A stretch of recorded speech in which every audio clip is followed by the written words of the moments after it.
આજનું ભજન વિનુભાઈ જે નિર્વાણ તિથિ એની 10મી અને આ પ્રસંગની અંદર ખરેખર કરમશીભાઈ, રામુબેન તથા રમેશભાઈ તથા એનો બધો પરિવાર તેમજ સગા સંબંધી ગામજનો જે સોસાયટીના સભ્યો તેમજ આપણે પુરીબા માતાજીને તેડાવ્યા અને સંતો ભક્તોને બધાઈને તેડાવી અને જે ગુરુ મહારાજને તેડાવી અને આજનો જે પ્રસંગ છે આજ ખુદ ખૂબ ભાવથી એને દીપાવ્યો છે.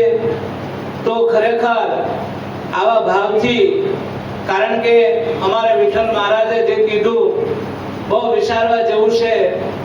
કારણ કે અમારે આ કરમશીભાઈની અને રામુબેનની સેવા ખરેખર ખડે પગે લાલજી મહારાજની પણ એને કરી છે. તો ખરેખર ધનભાગ્યના પાત્ર છે. તો એવી રીતે આજ સંતો એવી બધા આશીષ આપજો કે કાયમ માટે એ આનંદ કરે, 24 કલાક ને ગુરુ મહારાજના શરણમાં રહે. એટલે ખરેખર આપણે આ ધરા ઉપર જોઈશી તો મહિમા હેનો છે. આ ધરા ઉપર આપણે બધા મનુષ્ય અવતાર લઈને આવ્યા તો મહિમા હેનો છે એ આપણે ખરેખર જાણવાનો છે. આપણને બે મહિમા સમજાવ્યા છે અને વિચાર કરવી તો ગુરુ મહિમા કોને કહેવાય? આપણે જે રાત દિવસ ગાઈએ છીએ ગુરુ મહિમા છે અને ગુરુ મહિમાથી જ આપણી પ્રગતિ થાય. ત્યાં સુધી ગુરુ મહિમા નથી ગવાતો ત્યાં સુધી પ્રગતિ કોઈ જાતની થતી નથી. તો જેને જેને ગુરુ મહિમા ગાયો છે અને ગુરુ માધ્યમ, તો ગુરુ માધ્યમ પણ આપણને બોધની અંદર સમજાવવામાં આવે છે. તો માધ્યમ આપણે જોઈએ છીએ કે રામચંદ્રજી ભગવાન પણ વશિષ્ઠ મહારાજનું પૂજન કરતા હતા અને કૃષ્ણ ભગવાન પણ દ્વારકાનું પૂજન કરતા હતા. રામોપીર હતા એ પણ બાળીનાથની પૂજા કરતા હતા. તો આપણે એક એક સંતો જોઈ, મહાપુરુષો જે થયા, તો એને જે ગુરુ મહિમા જે ગાયો છે, આદિ અનાદિથી જે મહિમા છે અને આજ પણ ગવાય છે એનો. તો આપણે કોઈ નવી નવાઈ નથી કરતા, પણ ખરેખર આપણો એવો અંતરનો ભાવ હોવો જોઈએ કે ગુરુ મહિમામાં, કારણ કે આપણને કોઈ જાતની આળસ ન હોવી જોઈએ અને આપણે ગુરુ મહિમા ગાવા માટે બધા ભેગા થયા છીએ. તો ગુરુ મહારાજનો મહિમા ગાતા ગાતા કદા આદે છૂટી જાય તો આપણે ગુરુ મહારાજ પાસે જઈ ક્યાંય બહાર જઈએ નહીં. કારણ કે આવો મહિમા છે. અને આપણે જોઈએ છીએ કે આ ધરા ઉપર અનેક વસ્તુ થયા. આપણને અનેકને ખબર છે અત્યારે કેરીની સીઝન આવે છે ને, તો કેરી તમારી એક બગડી હોય બરાબર તો હજારો કેરી બગાડી નાખે. પણ હજારો કેરી હોય હારી અને એક બગડેલી હોય સુધારી છે? સુધારે ના સુધરે, કદાપી પણ ન સુધરે. એમ આ ધરા ઉપર ખરેખર તમે સંયમ ધારો ને તો સુધરો. બીજા તમને કોઈ સુધારે એવો છે નહીં આ દુનિયામાં. બીજા બધા માર્ગદર્શન આપે છે અને સંતો માર્ગદર્શનથી આપણને પાછા વાળે છે. જો માર્ગે હાલીએ ને તો આપણે પાછા વળી જાય ને આપણામાં સુધારો આવી જાય છે. બાકી જેમ કેરી માફક બરાબર એક કેરી હજારો કેરીને બગાડી નાખે છે, પણ 1000 કેરી એક કેરીને સુધારી શકતી નથી. તો એવી રીતે આ ધરા ઉપર ગુરુ મહારાજે આપણને બધાને બોધ આપ્યો અને બોધ આપ્યો તો આપણો કેટલો સુધારો થયો એ આપણને ખબર હોય કે ન હોય? આમાં કોઈને કહેવા ન જવું પડે. આપણને ખબર હોય કે ગુરુ મહારાજે આપણને બોધ આપ્યો, આપણને બોધ ઉપર કેટલી ઘડી આપણું જીવન છે અને આપણો સુધારો થયો છે કે નથી થયો એ આપણે પોતાને હિસાબ લેવાનો છે, બીજો કોઈ હિસાબ લે નહીં. તો ખરેખર આગળ જે વિઠ્ઠલ મહારાજે કીધું એમ બરાબર છે. તો આપણે આગળ ગીતાજીમાં હોત લખ્યું છે કે કર્મ અકર્મ અને વિકર્મ, બરાબર છે. તો કર્મની જે કહાની છે, કર્મ ક્યારે નડે નહીં, કારણ કે કર્મ બધાને કરવાના છે. આ સૃષ્ટિમાં આવ્યા ને આપણે બધાએ, તો કર્મ કર્યા વિના એક ક્ષણિક વાર કોઈ રહી શકતો નથી. બધાએ કર્મ જ કરે છે. અને કોઈ કહેતો હોય હું કર્મ નથી કરતો, એવી ખોટી વાત છે. કર્મ બધાએ કરે છે, પણ કર્મ નડે નહીં ક્યારે? કારણ કે આ સૃષ્ટિમાં આપણે જો ગુરુ મહારાજનો બોધ લીધો હોય અને જો કર્મ કરતા હોય, કર્મ નડે નહીં. નડે નહીં એનું કારણ શું છે? કર્મ સંન્યાસ બનાવવાનું છે. કારણ કે કર્મ સંન્યાસ એટલે ફળની ઈચ્છા નહીં, બરાબર? જે કઈ કર્મ કરીએ ને એની ફળની ઈચ્છા ન હોવી જોઈએ. ફળની ઈચ્છા ન હોય એટલે કર્મ નડતું નથી. આપણે અત્યારે કર્મ કરીએ તો બધું જાય કોને? કદાચ પુણ્ય કરી આવો તો કોને જવાનું છે? કારણ કે આપણને મળવાનું નથી. એ તો પાકું જ છે. આપણે જો અર્પણ કરી દીધું હોય તો આપણને મળે ખરું? આપણે કોઈ માનતા કરી કે આપણને માનતાને કાંઈ લેવા દેવા ખરું? કાંઈ નહીં. કારણ કે આપણે અર્પણ કરી દીધું છે, પછી આપણે કરાય નહીં. જે આપણે ગુરુજીને પૂછીને પગલા ભરતા હોય તો આપણા જીવનની અંદર કોઈ નડતરરૂપ બને નહીં. પણ આપણે ગુરુજી મહારાજ કે ખરા, પણ એમ કરીએ નહીં, એટલી આખરનું આટું ફરે છે. ગુરુ મહારાજ કે એમ જો કરવા મળીએ ને તો આપણું કામ થઈ જાય એવું છે. એટલે એક વસ્તુનો ખરેખર આપણે વિચાર કરીએ ને તો આપણને ખ્યાલ પડે બધો કે આમાં ખરેખર શું કરવું જોઈએ. કારણ કે એક વસ્તુ શાસ્ત્રોમાં લખેલી છે, પણ આપણને દશ પૂજતી નહોતી, પણ ગુરુ મહારાજે ખરેખર આપણને દશ પૂજાવી દીધી છે. અને દશ પૂજી જાય તો આપણે નગર તો ડગલે પગલે યજ્ઞ કીધા છે. હવે એટલા બધા યજ્ઞ ક્યાં કરવા, બરાબર છે? પણ આપણે 2 યજ્ઞમાં બધું બતાવી દીધું ગુરુ મહારાજે. અને જ્ઞાન યજ્ઞ શ્રેષ્ઠ છે. અને જ્ઞાન યજ્ઞમાં ગમે એવું કર્મ હોય તો બળીને ખાક થઈ જાય, પછી રહેતું નથી. જેમ ઉકલ લાકડા હોય તે અગ્નિ પ્રગટ થઈ હોય, અને ઉકલ લાકડા હોય એમાં લીલું હોય તો જગી જાય ને, અગ્નિ પ્રગટ છે. એમ જ્ઞાન અગ્નિ જો પ્રગટ હોય ને કર્મને બાળીને ભસ્મ કરી દે, કર્મ રહેતું નથી. તો આપણને ગુરુ મહારાજ જો મળ્યા હોય અને ગુરુ મહારાજનો જો બોધ આપણી પાસે હોય તો આપણને કોઈ કર્મ નડે નહીં. અને નડે એવું જો માનીએ તો આપણે બોધ લીધો નથી, કારણ કે આપણને નડે નહીં. ત્યારે આપણે કેવું વિચાર કરીએ કે કોઈના ઘરે ખાશું તો આપણને કેમ થાય? આમાં કોઈનું ઘર છે, બરાબર છે? તો એવો વિચાર કરીને પ્રસાદી ગુરુ મહારાજની સેવા લેવાની છે, બરાબર? એવું લો ને તો સુકવવું પડે નહીં, નકર સુકવવું પડશે. કારણ કે આ ખાસ ધ્યાન રાખવાનું છે, બરાબર? ગુરુ મહારાજનું જો બધું હોય તો આ પ્રસાદી કોની છે? ત્યારે જે લઈ બધી ગુરુ મહારાજની છે, આમાં આપણું કાંઈ છે નહીં. તો એ નડે ખરું? કાંઈ પણ નડે કે સુકવણું કરવું પડશે? હજી તો મનમાં થોડા હોય મહેલબા કે આપણે કોકનું સુકવવું કરવું પડશે, આમ કરવું પડશે, આપણે કોઈનું ખાધું હોય લાલાબા. આ વસ્તુ નથી. તમે ખરેખર બોધને વિચાર કરો તો ખ્યાલ બધો પડી જાય, બરાબર છે? અને આપણને આમંત્રણ કોઈ શબ્દ આપે તો હેનું આપે? પ્રસાદી લેવા આવશો, બરાબર છે? પ્રસાદીનું જ આમંત્રણ આપે છે. તો આપણે વિચાર ઈ કરવાનો છે કે એક શબ્દની અંદર આપણે વિચાર કરશું તો આપણને ખ્યાલ પડશે. કારણ કે આ મનમાં જો આવા બધા ઓળા રહી જતા હોય કે ભાઈ મારે સુકવવું પડશે ને આમ કરવું પડશે, તો આપણને ગુરુ મહારાજનો બોધ અડ્યો નથી. એ નક્કી જ રાખવાનું. ગમે એ હોય એમાં હું તમારી ભેગો જ છું, બરાબર? નથી એવું નહીં, પણ ખરેખર આપણે ગુરુ મહારાજને બધું જો અર્પણ કરી દીધું હોય, બધું ગુરુ મહારાજનું ચૂકવવું પડે નહીં. આપણને ખબર છે અશુભ કર્મ આપણે કરવાના નથી, આપણને ગુરુ મહારાજનો ડર છે. આપણે જે શુભાશુભ કર્મ છે એ તો થવાનું ને થવાનું, એ કાંઈ નડવાનું નથી. તો આપણે વિચાર કરી, ગીતાજીમાં કીધું છે, બરાબર? બ્રહ્મ જ્ઞાની હોય એને હજારો જીવને હણી નાખે તો પણ કર્મ બંધાતો નથી, પણ હજારો જીવને હણે ખરોય ન હણી શકે, કારણ કે એ વસ્તુ કરી શકે નહીં. તો આ ગીતાજીના જે વાક્ય છે એ ગુરુ મહારાજે આપણને બધા સમજાવ્યા છે, અને એ વાક્ય ઉપર આપણે વિચાર કરીએ ને તો આપણને ખ્યાલ પડી જાય કે ખરેખર આ ગુરુ મહારાજ શું કહેવા માંગે છે. કારણ કે એક શબ્દનો વિચાર કરશું ને તો આપણી જાગૃતિ થાય, બરાબર છે? આગળ વાત કરી, જાગૃતિ કોને કહેવાય? ખરેખર આપણે જાગ્યા ક્યાંથી કહેવાય? આપણા સ્વરૂપની યાદી હોય ત્યાંથી આપણે જાગ્યા. આપણા સ્વરૂપની યાદી હોવી જોઈએ તો આપણે જાગીએ છીએ ને જાગીએ છીએ. આપણા સ્વરૂપનું ભાન ભૂલાઈ જાય ને એટલે આપણે ઉઈ ગયા, આપણે જાગતા નથી. આ એની નિશાની છે. એટલે એક એક વસ્તુનો ખરેખર આપણે વિચાર કરશું ને તો આપણને ખ્યાલ પડશે કે આપણે, કારણ કે 5 પ્રતિજ્ઞા કોઈ સાધારણ વસ્તુ નથી, પણ 5 પ્રતિજ્ઞાનું ખાલી પાલન કરી નાખે ને તો આપણું જીવન ધન્ય બની જાય એવું છે. એટલી તાકાત 5 પ્રતિજ્ઞામાં છે. તો ગુરુ મહારાજે જે 5 પ્રતિજ્ઞા આપી છે એમાં આપણે ખરેખર વિચાર કરીએ ને તો જીવન પવિત્ર થઈ જવું છે.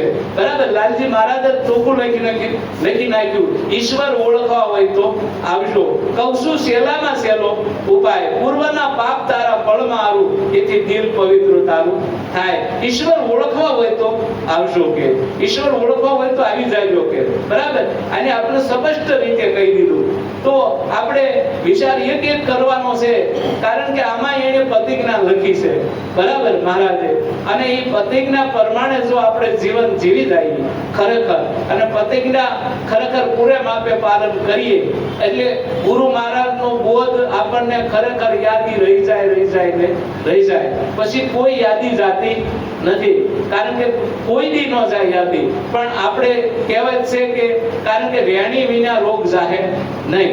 આ રેણી હોય ને તો રોગ જાય, નહીતર જાય નહીં. ગમે એટલા ઉપાય કરીએ રેણી વિના રોગ જાતો નથી. તો એક એક શબ્દનો આપણે ગુરુ મહારાજના શબ્દનો વિચાર કરશું ને તો આપણને બધો ખ્યાલ પડી જાય કે ખરેખર શું કહેવા મહારાજ માગે છે. કારણ કે શબ્દ વિચારતા ટળે મોહ માયાને વિકાર, હરિરસ પીજીએ. તો શબ્દનો વિચાર કરીએ ને ગુરુ મહારાજના શબ્દનો તો આપણને ખ્યાલ પડવા મળે બધો. અને આપણને નો સમજણ પડતી હોય તો સમજવા મળીએ આપણે, કારણ કે શબ્દનો વિચાર કરીએ તો વિચારમ પરમ જ્ઞાન છે. એક એક વિચારનો કરશું ને તો જ આપણને આ વસ્તુ પ્રાપ્તિ થાય, નહીતર થતી નથી. એટલે સંતોના જે માર્ગ છે એને ખરેખર આપણે વિચાર કરવાના છે. એક એક માર્ગ વિચાર કરીએ તો આપણને ખબર પડે. નામ અખંડ છે, કોઈ કાળે ખંડ થતું નથી, એ અખંડ જ છે. અને આ દેહને અખંડ કરવાનો છે, ખંડ ન થવો જોઈએ. બરાબર, 5 પ્રતિજ્ઞાનું પૂરે માપે પાલન હોય તો ખંડ કદાપી થતો નથી. એ અખંડ જ છે. જેમ નામ અખંડ છે એમ દેહ પણ અખંડ છે, કારણ કે આ 5 તત્વ અમર છે, એ મરતા પણ નથી, એ અમર જ છે. તો એવી વિચાર ક્યારે થાય આપણને? આપણે નવનાથ થયા કે દેહ બધા અમર છે, તો કેવી રીતે થયા હોય નવનાથ? આપણે એ વિચાર કરીએ ને તો ખબર આપણને પડે. શાસ્ત્રમાં લખ્યું હોય ખોટું હોતું નથી, પણ એનો વિચાર કરીએ તો આપણને ખબર પડે. આપણે આ બધું પાલન કરીએ, ગુરુ મહારાજ જે પ્રતિજ્ઞા આપી બધું પાલન કરીએ એટલે આ દેહ પણ અખંડ છે, ખંડ થતો નથી. કારણ કે દેહની યાદી અમર છે. કારણ કે દેવી ભાગવતની અંદર લખ્યું છે, દેવી પુરાણમાં બધું લખ્યું છે કે કાંઈ નહોતી તેથી આ દેવી હતી. તો દેવી કઈ હતી? કઈ દેવી હતી? આપણે દેવી પુરાણ વાંચ્યું હોય તો આપણને ખ્યાલ પડે કઈ દેવી હતી. આ કાયા દેવી હતી ને હતી, તેદી હતી, આજે છે, રહેવાની પણ છે. આ અમર જ છે. પણ એ આપણે, કારણ કે સમય પૂરો થાય એટલે આ કાયા વિલય થાય, પાછી સર્જન થાયેલી હોય છે.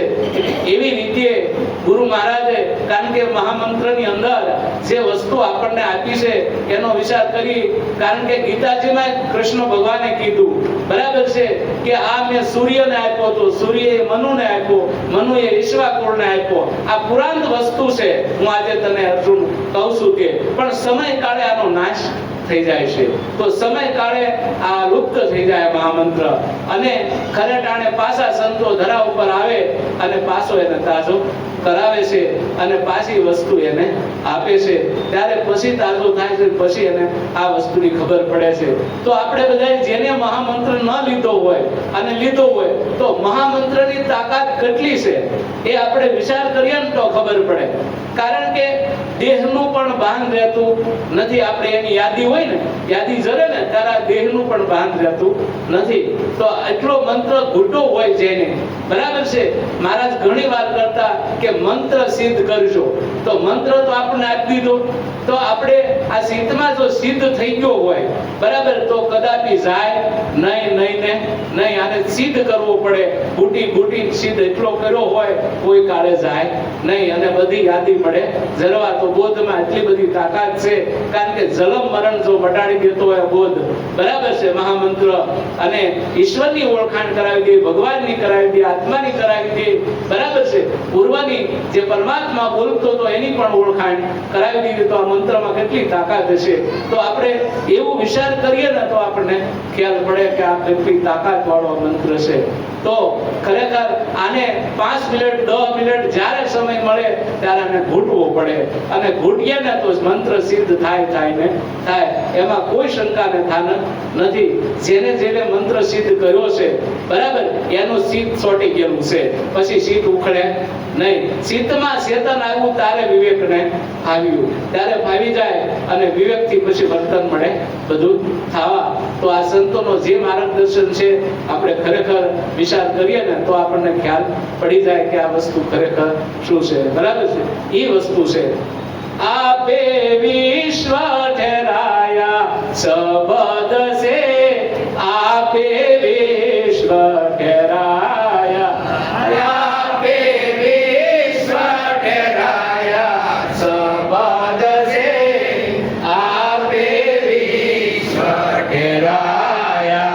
આપ હી પહેલા કે આ વિશ્વ હી પહેલા પહેલા કોણ દિખાયા, આપ હી પહેલા કે આ વિશ્વ હી પહેલા પહેલા કોણ દિખાયા.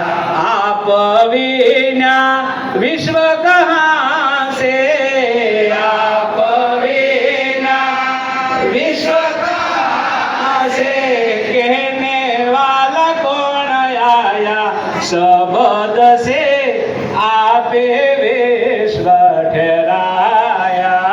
कहने वाला कौन आया शब्द से, आपे विश्व ठहराया.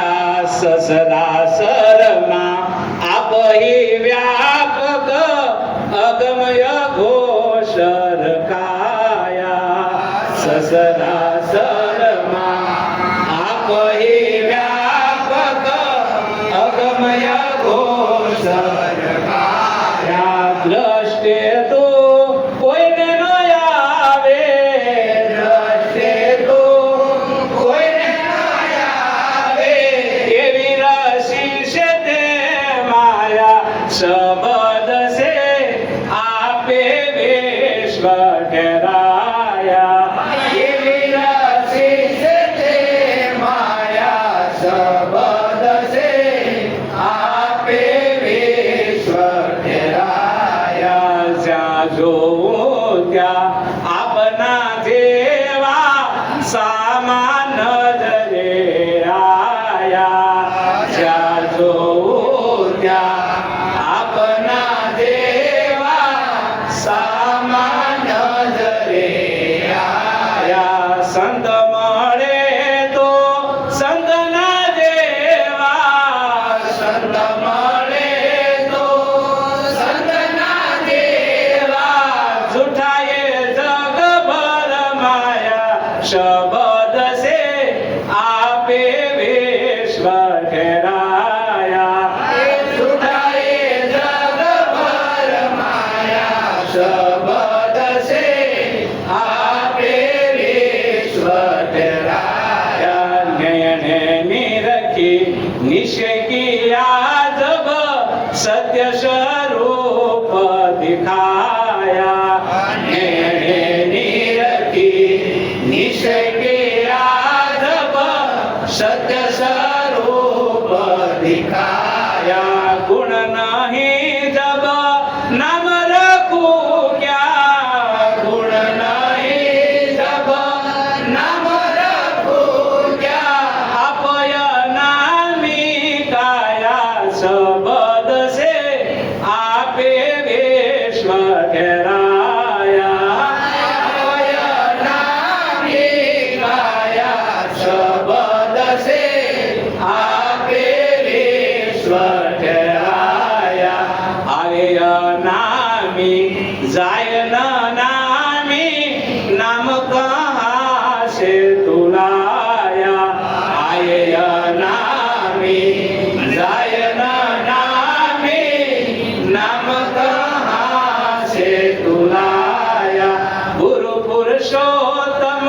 लाल को मिलिया गुरु पुरुषोत्तम लाल को मिलिया सबसे नाम में पाया शब्द से आपे विश्व ठहराया सबसे नाम में पाया शब्द से आपे विश्व ठहराया।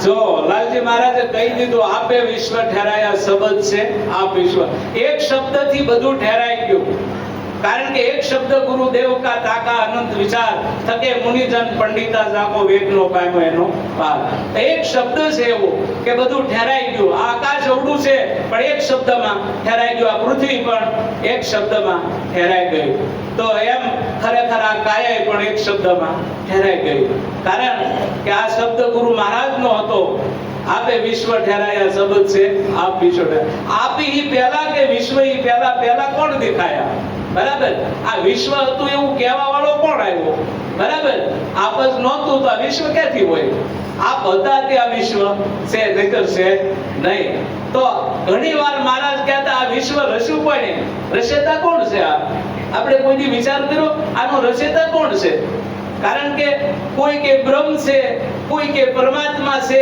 કોઈ કે ઈશ્વર છે આ બધા જુદા જુદા વ્યાખ્યા કરે છે પણ તો આપ કોણ હતો બરાબર આ વિશ્વ રચ્યું કોને આપણે જોઈએ છીએ કે આપણે એક હતા ને તો આ બધું કોને ઊભું કર્યું પાછું આ બધું કોને ઊભું કર્યું બરાબર છે આ બેનું જોઈએ છે એક હતા બેન તો પતિદેવ ઊભો કર્યો માતા પિતા પુત્ર પરિવાર આ બધું ઊભું કોને કર્યું તો આ વિશ્વ કોને રચ્યું ખરેખર કોને રચ્યું છે આપણે વિચાર કરીએ તો આપણને ખ્યાલ પડે આપે વિશ્વ ઠેરાયા શબ્દ છે આપે વિશ્વ ઠેરાયા આપી પહેલા વિશ્વ પહેલા પહેલા કોણ દેખાયા આપ વિના વિશ્વ કાં છે કેને વાળા કોણ આવ્યા બરાબર છે તો સસરાસરમાં આપ વ્યાપક ગુરુ મહારાજે સસરાસરની અંદર વ્યાપક જે પદ હતું એ આપણને પરખાવી દીધું વ્યાપક છે આપણે કોઈ જગ્યા આપણા વગર ખાલી નથી એવું સરાસરની અંદર જ્ઞાન બતાવ્યું ગુરુ મહારાજે તો આપણે વિચાર કરીએ આપણે ક્યાં નથી બરાબર છે કોઈ પણ મંદિરે જઈએ આપણે તો પગથિયું કોણ છે મંદિર કોણ છે મૂર્તિ કોણ છે એમાં ભગવાન કોણ છે આપણે વિચાર કરીએ તો આપણને ખ્યાલ પડે કે આ બધું કોણ છે બરાબર કારણ કે બીજો જાણી બીતો ફરે એક સતા બીક કોની ધરે રાખ હિંમત તું નિર્ભય થાવે તો આ પોતે પોતાનો વિચાર કરે ને તો પોતાને ખબર પડે કે આમાં બીજો કોઈ નથી નિંદા કરી આપણે કોની કરીએ છીએ કોની કર્યું બીજો ક્યાંય છે ખરો તો આપ સિવાય કોઈ કાંઈ છે જ નહીં તો આ લાલજી મહારાજે આપણે સરાસરની અંદર આ જ્ઞાન બતાવી દીધું આપણને બરાબર છે કારણ કે અગમ અગોચર આ કાયા અગમ અગોચર હતી આમાં એક પડદામાં 10 ઉજતી નહોતી આ તવણા ઓથે આખો ડુંગરો હતો પણ આ તવણું હટાવ્યું ત્યારે ખબર પડી બરાબર આ કાયા રૂપી તવણું હટાવી દીધું ગુરુ મહારાજે અને વિશ્વ વ્યાપક કરી દીધો કે સૂર્ય તું ચંદ્ર તું તારા તું હાથી તું કીડીએ તું મેરુ તું અણુએ પણ તું છો તારી સિવાય હવે બીજો કોઈ છે નહીં સરાસરની અંદર પ્રગટ વસ્તુ બતાવી દીધી આપણને તો આનો વિચાર આપણે કરીએ તો ખબર પડે દ્રષ્ટિએ તું કોઈને ન આવે એવી રચી તે માયા આ દ્રષ્ટિએ તું કોઈને નતો આવતો આપણે બધું જાણતા હતા હું નતો હતા શાસ્ત્ર વાંચાતા શાસ્ત્રનું જ્ઞાન હતું લોકાચારનું જ્ઞાન હતું બરાબર ધંધાના જ્ઞાન બધા હતા પણ આપણને ગુરુ મહારાજે કયું પૂછ્યું તો આપણે વિચાર કરીએ આપણે આપણું જ્ઞાન હતું નહીં બધા જ્ઞાન હતા આપણું પોતાને ખબર નહોતી કે આ ખરેખર આ પિંડ બ્રહ્માંડની અંદર હું કોણ છું આ નહોતી ખબર આ ગુરુ મહારાજે આપણને ખબર કરી દીધી તો એનો વિચાર કરીએ ને તો રાત દિવસ ગુરુ મહારાજ ભૂલાય એવા નથી હો નજરેથી જાય નહીં કોઈ દી પણ એનો વિચાર આપણે કરીએ ને તો આપણને ખ્યાલ પડે કે આ વસ્તુ ક્યાં છે આ મહારાજે કહી દીધું બરાબર જ્યાં જોઈને આપના જેવા સામે નજરે આયા સંત મળે તો સંતના જેવા જૂઠાએ જગ ભરમાયા તો આપણે વિચાર કરીએ ને આપણે સંત બન્યા તો બધે સંત દેખાય આપણે ભગત બનીએ તો બધે ભગત દેખાય આપણે ભગવાન બન્યા બધે ભગવાન દેખાય બરાબર જો આપણે ગુરુ મહારાજનું સ્વરૂપ બની ગયા બધે ગુરુ મહારાજ જ દેખાય બીજો કોઈ દેખાય નહીં કારણ કે આપણે જેવા બન્યા બને એવું દેખાય આ પૃથ્વી પર. આપણે વિચાર આપણો કરવાનો છે, બીજા કોઈનો નહીં. પોતાનો વિચાર કરીને હાલીએ ને તો આપણને ખ્યાલ પડી જાય કે આ વસ્તુ ખરેખર આપણે કેવી હોવાની છે. બરાબર? કારણ કે ન્યાયને નિરખી નિશ્ચય કિયા, સત્ય સ્વરૂપ જ દેખાયા. સત્ય સ્વરૂપ હતું ને દેખાડી દીધું ગુરુ મહારાજે કે આ સત્ય છે, નથી જન્મતું, નથી મરતું, નથી આવતું, નથી જાતું, કાયમ છે ને છે. આનો વિચાર આપણે કરવાનો, સુરતા આમાં લગાડવાની છે. આનો વિચાર કરીએ ને તો આપણને ખબર પડે. બરાબર છે? કારણ કે ગુણ નહીં જબ નામ રઘુ ક્યાં બનાવી કાયા. ગુણ જ ન હોય તો, કારણ કે ગુરુના ગુણ કેળવવા પડે, અને ગુરુના ગુણ કેળવીને તો આમાં મહારાજની મૂર્તિ થઈ જાય. પછી જ્યાં જાય પધરાવણી થાય ને મહારાજની મૂર્તિ હોય, બીજી કોઈ હોય નહીં. આવી પ્રગટ મૂર્તિ થાય. કારણ કે જે આપણે આમાં મોઢું ફેરવી જતા ને એ સીધું કરીને મળે પગે લાગવા, ત્યારે માનજો મહારાજની મૂર્તિ થઈ ગઈ કહેવાય. બરાબર છે? એટલી તાકાત છે આમાં. તો એક એક શબ્દનો આપણે વિચાર કરશું તો ખબર પડશે. આયે અનામી જાય નનામી, નામ તું કહા સે લાયા. આવી તે કાયા અનામી હતી અને જાય તારી નનામી, પણ નામ તું કહા સે લાયા, કઈક લાવ્યો તો કે હતું જ. બરાબર છે? કારણ કે આપણને એક બોધમાં સમજાયું છે. બરાબર? આ જન્મીતી કાયા અને મરે છે પણ કાયા. આ જન્મતું નથી અને મરતું નથી. એ છે ને છે, હતું જ, અને રહેવાનું પણ છે ને આવું સ્વરૂપ આપણને બતાવી દીધું. તો આનો વિચાર કરીએ તો આપણને ખ્યાલ પડે ને કે આ વસ્તુ હતી. કારણ કે ગુરુ પુરુષોત્તમ લાલ કો મિલ્યા જબ નામ મેં પાયા. આ પદ પાઈ દીધું આખું. બરાબર? જે મહાપદ હતું એ આપણને ખરેખર રમતું મૂકી અને આ વસ્તુ આપણને બતાવી દીધી છે. તો આપણે આનો ખરેખર વિચાર કરવાનો છે. અને યાદી જરે ને ગુરુ મહારાજની, બરાબર, તો આ બધું પ્રગટ દેખાય. પછી પ્રગટ કરવું પડતું નથી. આ બધી પ્રગટ દેખાય એવી વસ્તુ છે. અને આ સૃષ્ટિની અંદર ખરેખર જેમ આપણે જોઈએ છીએ જાળીથી ગરિયો ફરે, અને ગરિયો જેમ ફરે અને પછી લેનારો હથેળી પર લઈને ફેરવતો હોય છે. બરાબર? એમ બોધ પટમાં આપ્યો તો પણ તારા ઘટમાં લઈ લે. જેમ ગરિયો હથેળીમાં આવી જાય છે એમ બોધ જો તારી સુરતામાં આવી જાય તારો બેડો પાર છે. પછી કરવું ન પડે બીજું કાંઈ, પછી કોઈ વસ્તુ કરવાની નથી રહેતી. એવું આ મહારાજનો બોધ છે. અને ખરેખર મહારાજે એ વસ્તુ આપણને પીરસી છે. અને મહારાજનું સ્વરૂપ થઈ જાય. કારણ કે આ બોધ ઘૂંટતા ઘૂંટતા સ્વયં મહારાજનું સ્વરૂપ થઈ જાય. કારણ કે આવી વસ્તુ, કારણ કે લાલી મેં દેખક કે સલા, બરાબર, લાલી દેવ જોવા ગયો પોતે લાલ થઈ ગઈ. બરાબર? એમ આ વસ્તુ એવી છે. અને એવું આ ગુરુ મહારાજનો મહામંત્ર છે. ખરેખર સમજીને આપણે બધાને આનંદ કરવાનો છે. હળી મળીને ગુરુ મહારાજના ગુણલા કાયમ ગાવાના છે. અને આળસ કરવાની નથી. બરાબર? અને ગુરુ મહારાજના ગુણલા કાયમ ગાવાના છે ને છે. ગુરુ મહારાજના ગુણ ગાતા ગાતા ભલે આ દેહ પાંચ તત્વનો વિલય થઈ જાય, પણ આપણું અમર સ્વરૂપ છે એ તો અમરમાં જ રહે, કે જવાનું નથી ને નહીં. તો આવો ગુરુ મહારાજનો પ્રતાપ છે. અને આપણે એના 36 આયામાં આપણે બધા આનંદ કરીએ છીએ. કાયમ આનંદ થાય એવું ગુરુ મહારાજને પ્રાર્થના કરીએ છીએ. સદગુરુ મહારાજની